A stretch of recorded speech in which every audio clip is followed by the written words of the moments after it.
pastor evangélico de Hurlingham. Un pastor evangélico muy particular porque primero tenía su templo en el garage de una casa. Difícil saber cuál era la convalidación de este culto que él decía ejercer. Pero en lo que a nosotros nos interesa, la justicia empezó a investigarlo por 164 denuncias de abuso sexual. 140 de ellas, Sole, por abuso con penetración, sí, violaciones. 140 hechos de violación propiamente dichas. Ahí están viendo lo que era, lo que él llamaba, ¿sí?, el templo de este pastor evangélico, Carlos Alberto Robledo, que ahora, Sole, cierra toda esta causa judicial con un juicio abreviado y una condena a solo 15 años de cárcel. Bueno, les estamos dando muchos números y quizás se pierden, pero 15 años obtiene este abusador sexual por 140 hechos con penetración, abusos sexuales con penetración y 165 en total. 15 años por haber violado a todas estas personas. Sí. Si uno hace el cálculo, Ceci, estamos hablando de una pena ínfima por cada uno de los hechos, ¿verdad? Sí, tal cual. Además, las víctimas, una primera víctima se anima a denunciar y empiezan a caer otras más. Son 15 en total. Las víctimas, es como un año por víctima más o menos. Es una cuenta que es irrisoria. Ahora, no solamente este juicio abreviado lo firma el fiscal, el juez, sino también las víctimas. ¿Por qué? Pues no se quieren revictimizar, porque pasar por todo este proceso en un juicio es bastante duro. Pero bueno, este hombre, este abusador, cuenta también con el visto bueno de las juezas. Claro, lo que pasa es que, ¿cómo puede la justicia permitir que le salga un mes una violación? Es que es así, matemáticamente. Matemáticamente. Por violación, un mes de cárcel. A nosotros obviamente nos choca, nos espanta. Está con nosotros la doctora Liz Barrio Nuevo, que representa a parte de las víctimas. Doctora, buenas tardes, gracias por estar aquí con nosotros. ¿Qué tal? Mucho gusto. ¿Cómo está usted con este juicio abreviado, que es obviamente un juicio que no es un juicio, le explicamos a la gente? Es una suerte de arreglo. Claro, es un arreglo entre partes, un acuerdo. No estoy con esto diciendo que es espurio, sino que no hay una acusación con las víctimas hablando, con los testigos dando su declaración, con los peritos hablando, sino que se llega a un acuerdo. ¿Usted cómo está, doctora Barrio Nuevo, con este resultado que ha tenido este caso? Bien, la realidad es que nosotros no estábamos de acuerdo con la firma de este juicio abreviado. Como bien dijo la colega, son 15 las víctimas. Mi asistida es la única mayor de edad. Fuimos las que formalizamos la denuncia de estos abusos. La primera en denunciar fue mi asistida. Estuvimos 3 meses instando esta acción hasta que finalmente la Fiscalía llevó adelante la investigación a raíz de pruebas, chats y demás que se acompañaron. Luego se sumaron el resto de las víctimas, son todas ellas, como bien dije, menores de edad. Lo cierto es que las familias, cuando fueron convocadas para este juicio abreviado... Perdón, eso se me pasó de dar. ¿Todas las víctimas son menores de edad? Menores de edad.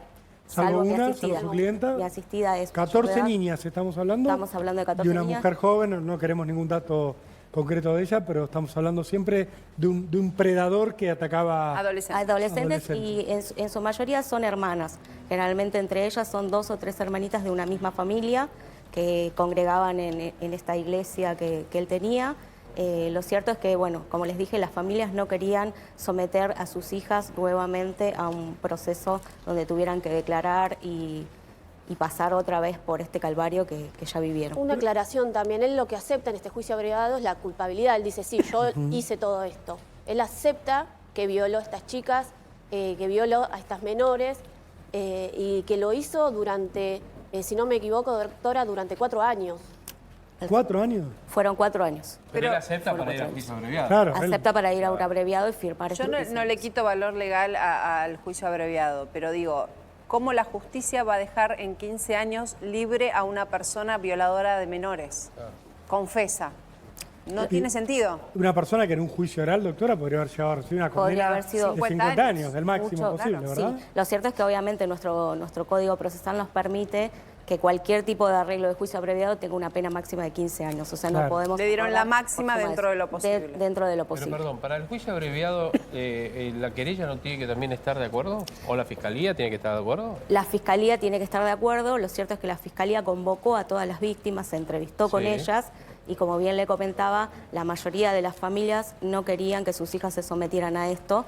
En mi caso particular, si bien mi asistida es mayor de edad, pero lo cierto es que la familia también vivió con mucha angustia todo este por proceso, eso. Entonces con estuvieron mucho de acuerdo miedo en también. que sea un abreviado para no tener que pasar por las audiencias. Claro, para no tener que pasar por las audiencias de juicio. Lo cierto es que la familia de mi asistida también está bastante atemorizada por todo esto, entonces no quería... ¿Por qué atemorizada, doctora? Digo, ya vamos a hablar con una Porque- víctima, pero digo, ¿por qué el miedo? Porque es un personaje al que no conocemos nosotros, Carlos Alberto Robledo. Sabemos de él, sí, que es un violador. Bien. Violador, confeso, que durante 4 años sometió a chiquitas, a menores, muchas de ellas hermanitas, que llegaban buscando la fe, ¿sí? Después cada uno verá qué le parece una u otra religión, pero fueron a buscar la fe, a acercarse a Dios, y lo que encontraron como respuesta fue a un canalla que se aprovechó de ellas. ¿Por qué además le tienen miedo? Bueno, lo cierto es que, como les mencioné, desde que nosotros formulamos la denuncia pasaron alrededor de 3-4 meses hasta que esta persona pudo ser indagada y detenida, obviamente, en el momento. En esos 4 meses, él deambulaba por las calles, se acercó en reiteradas oportunidades a la familia de la víctima, la que yo represento. Tuvimos que pedir un resguardo, pedir una perimetral, porque él deambulaba por las calles con total normalidad, digamos. Entonces, mi clienta, por lo menos, se sentía bastante atemorizada por la presencia de este señor, quien se cruzaba en las veredas, sonreía, o sea, se burlaba de la situación de las víctimas. Entonces, realmente ellas no querían saber nada con esto. Además, hoy en ese lugar aún continúa viviendo la familia de este hombre. No sé si el culto sigue... La señora sé que se dedicaba a lo mismo. Entonces, ¿A violar también? no la tenemos a ella involucrada en la causa, sabemos que... Pero es la apenas esposa de un violador. Digo, la para esposa. el que vaya a la iglesia sepa que es la esposa Sepa de un violador, que ¿no? está en el mismo ámbito. Los abusos los cometía dentro de su casa, que también está... Todos el los abusos templo. Así que la mujer El debería... templo es un algo garage, debería- Ceci, también Sí. hay que decirlo para advertir, porque muchas veces hablamos de personajes que son pastores, mucho templo, pero es el garaje de una casa y sobre esto no hay ningún tipo de control. Y así pasan estas cosas. Este Sí. es el templo, véanlo. Bien. Por dentro, estos son imágenes, Ceci, que muestran los lugares donde no solo iba gente a practicar la fe, sino que también ocurrieron las violaciones, ¿verdad? Claro, a ver, él se sentía muy cómodo porque no solamente estaba en su templo, sino también que estaba en su casa, donde citaba a las menores con engaños, ¿no? Son muy fuertes en ese sentido también los chats. Él tenía tal impunidad que una de las principales causas, pruebas en su contra, son los mismos mensajes que él enviaba a las víctimas, que son muy claros. O sea, dejó todo por escrito. Dejó todo por escrito y eso fue una evidencia clave en la investigación. Y bueno, Ahora, para vamos a esta tratar de condena. analizar, ya les adelantamos que tenemos, en minutos vamos a estar hablando con una de las víctimas, pero tenemos esos chats para ir repasando y entendiendo cómo este abusador se comunicaba con sus víctimas, porque, volvemos, la mayoría eran menores de edad. Sí, ahí lo estamos viendo. Son comunicaciones con Carlos Robledo, que es obviamente el condenado, el violador, el pastor, que iba comunicándose con las víctimas, ¿sí? Donde le va diciendo de qué manera se iban haciendo los encuentros. Pero usted no me dijo que iba a terminar mal si lo hacían a su forma, Belén. Por ejemplo, Dani, no es la forma, ¿entendés? ¿Cómo no va a respaldar en todo cuando uno quiere hacer las cosas de la forma que Dios nos pide? O sea, esto es casi un asesoramiento como pastor vía chat. Está bien, hasta mañana, chau, gracias. Sí, bueno, hay fotos de esas que se pueden abrir una sola vez. También esto hay Sí, que marcarlo. Importante. las efímeras. Jaja responde con un emoticón. Ya bajé, voy, Oki. ¿En Sí. dónde estás? Ya estoy por bajar, estoy a una cuadra, porque me corrió la policía, dice uno. Otro va planteando, uy, bueno, la respuesta, aparecen más fotos efímeras. Ceci, esto es parte de las pruebas, causa. ¿verdad? Sí, hay chats que son más fuertes, ahí los Ahí vamos está. a ver, Esos que hablan, ¿no? justo ese de, que apareció es a más ver, fuerte. habla lo que es en sí, cómo él cometía los abusos y cómo las llevaba, ¿no? A esto. Es como una conversación casi erotizante, porque él las iba llevando de una manera, las engañaba. A ver, él planteaba lo religioso, lo sexual como religioso.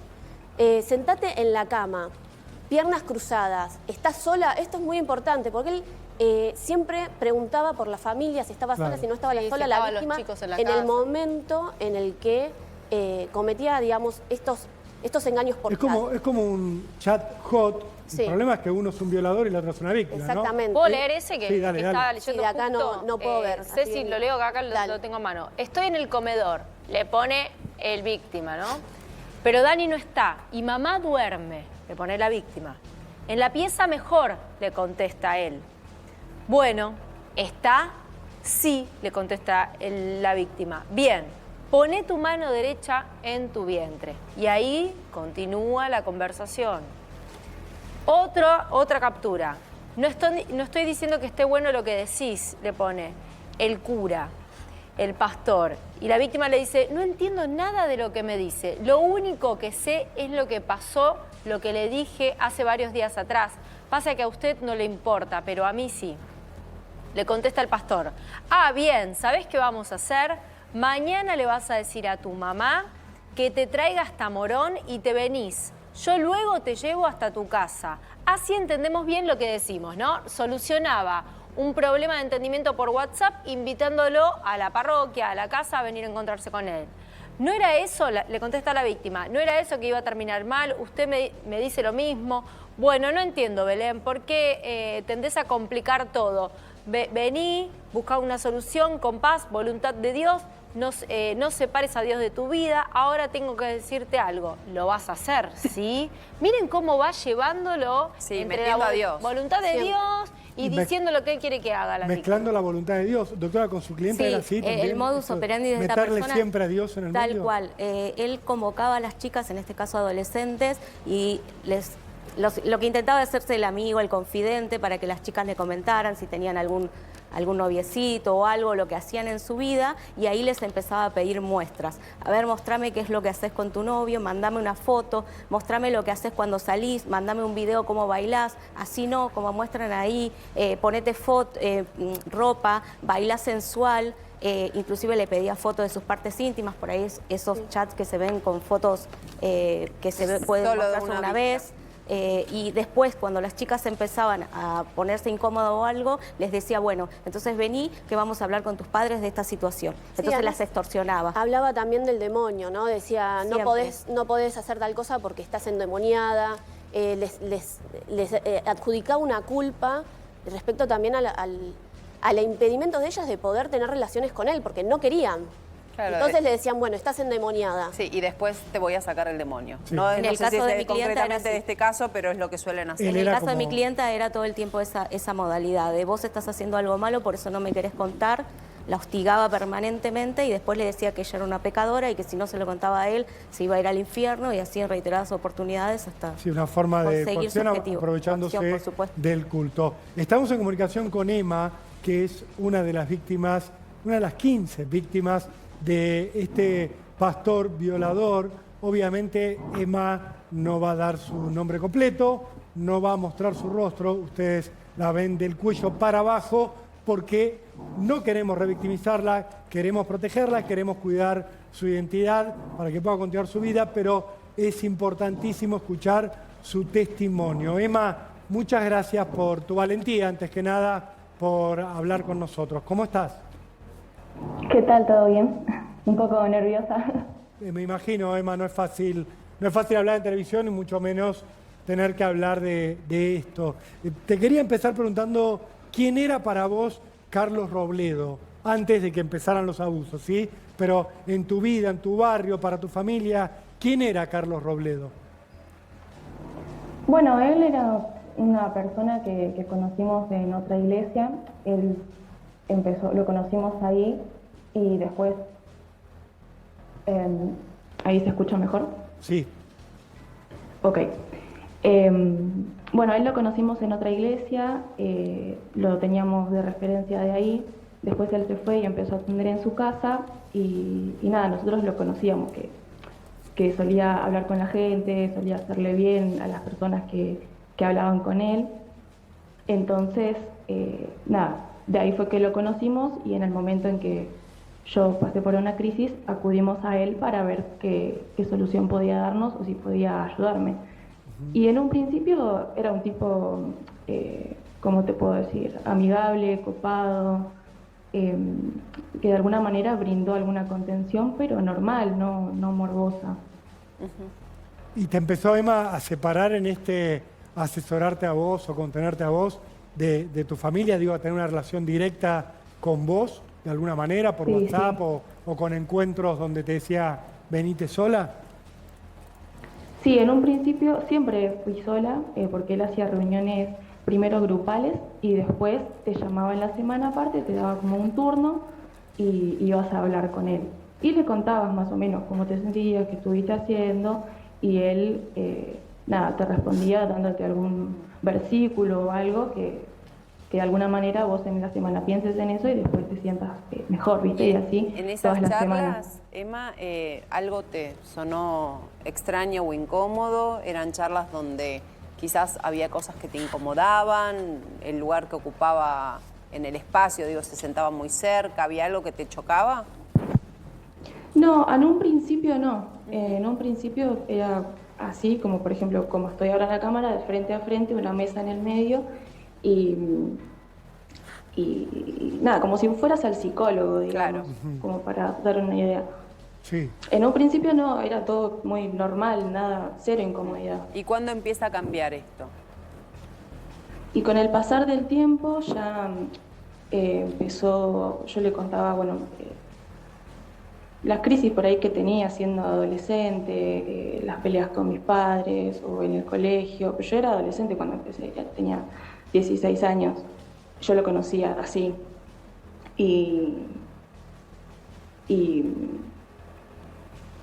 bueno, nada, ya después llegó un punto como que empezó a preguntarme más sobre mi vida íntima y fue ahí que me empecé a incomodar un poco, pero él me puso el marco de que era como una confesión. Yo no tenía que incomodarme por contar esas cosas porque el fin era ser libre de la culpa o de la angustia o del malestar. Entonces me hacía preguntas sobre pecados sexuales, si tuve alguno y si tuve cómo fue, y así empezaba a indagar cada vez más, pero progresivamente, no demasiado al hueso, digamos. Claro.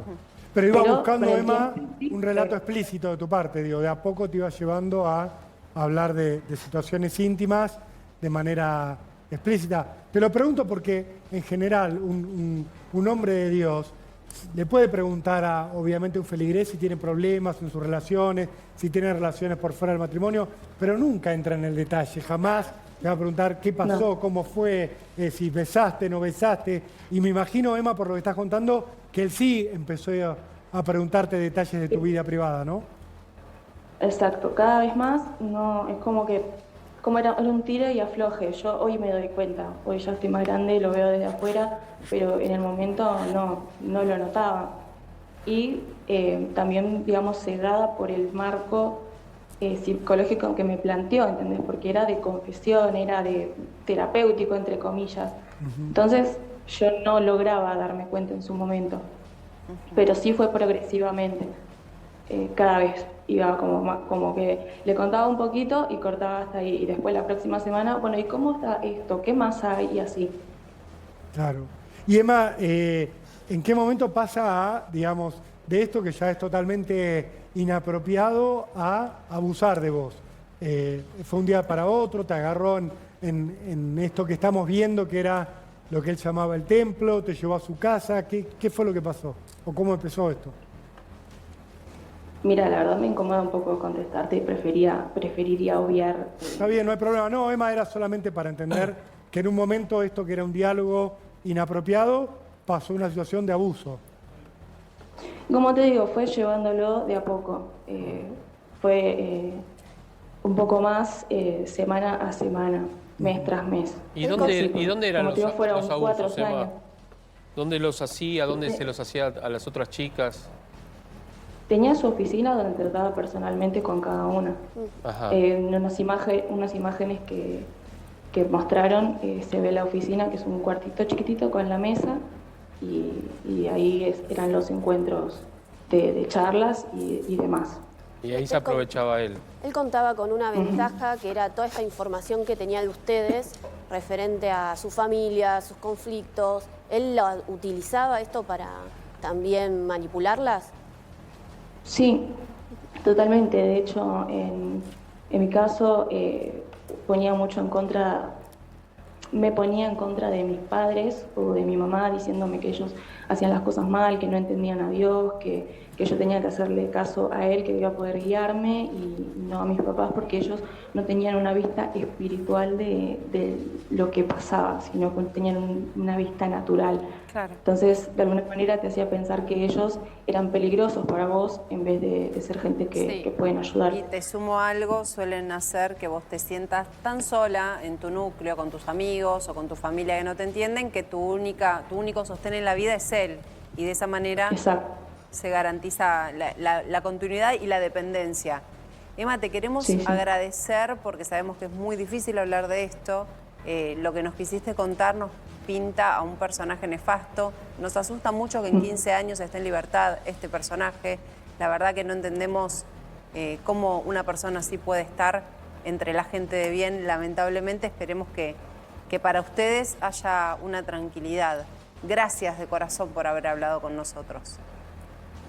No, muchas gracias a ustedes por escucharme, y que ojalá, si hay alguien más viendo esto que esté pasando por la situación, puedan animarse a denunciar también, ya que no es normal. Gracias. No, para Gracias. nada. Doctora Barrionuevo, ¿se puede apelar ahora esta condena Se de puede apelar. juicio abreviado? Sí, ¿Están se puede ustedes apelar. en ese camino? En ese camino, sí, así es. ¿Y qué ocurriría? ¿Un juicio real? Digo, yo ¿De estoy casación? totalmente en contra. El juicio abreviado me parece una porquería, parece de justicia vaga y de baja calidad. Eso sí. ¿Irían a un juicio oral? Nosotros estaríamos dispuestos a ir a un juicio oral, sí, por supuesto. Bien. Como querellantes tenemos esa posibilidad, digamos, más allá que el fiscal no inste la acción, nosotros podemos llegar a esa vía. Bien. Muchas gracias por su visita, doctora. Muchísimas gracias a ustedes. Y seguiremos hablando de este tema.